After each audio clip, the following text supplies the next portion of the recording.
আসসালামু আলাইকুম। আজকে আমরা জানব কৃষি শুমারি। বাংলাদেশের কৃষি শুমারি থেকে আসা বিগত প্রাইমারি বিসিএস অন্যান্য পরীক্ষার গুরুত্বপূর্ণ কিছু প্রশ্ন উত্তর, যেগুলো ঘুরে ফিরে বারবার আসে বিভিন্ন পরীক্ষায়। চলুন শুরু করি। এখন পর্যন্ত বাংলাদেশে মোট কৃষি শুমারি হয়েছে 6টি। তবে স্বাধীন বাংলাদেশে মোট 5টি কৃষি শুমারি অনুষ্ঠিত হয় এবং বাকি একটি পাকিস্তান আমলে। কৃষি শুমারি মোট হয় 6টি, 5টি হচ্ছে স্বাধীন বাংলাদেশে আর একটি হচ্ছে পাকিস্তান আমলে, মোট 6টি। চ্যানেলটি সাবস্ক্রাইব করে সাথে থাকবেন। ভিডিওটি ভালো লাগলে অবশ্যই একটি লাইক দিবেন। তৎকালীন পূর্ব পাকিস্তানে প্রথম কৃষি শুমারি অনুষ্ঠিত হয় 1960 সালে।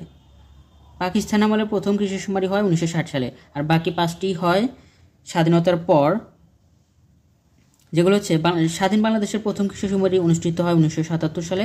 এরপর 83 থেকে 84 এবং 96, 2008, 2019 ষষ্ঠতম কৃষি শুমারি অনুষ্ঠিত হয় জুন মাসে।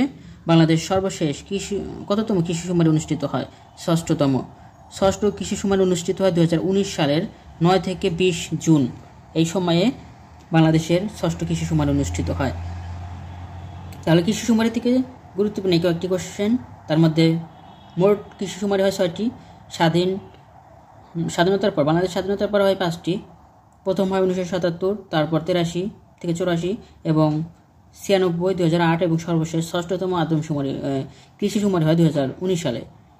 বাংলাদেশের সর্বশেষ কততম কৃষি শুমারি অনুষ্ঠিত হয়? ষষ্ঠতম।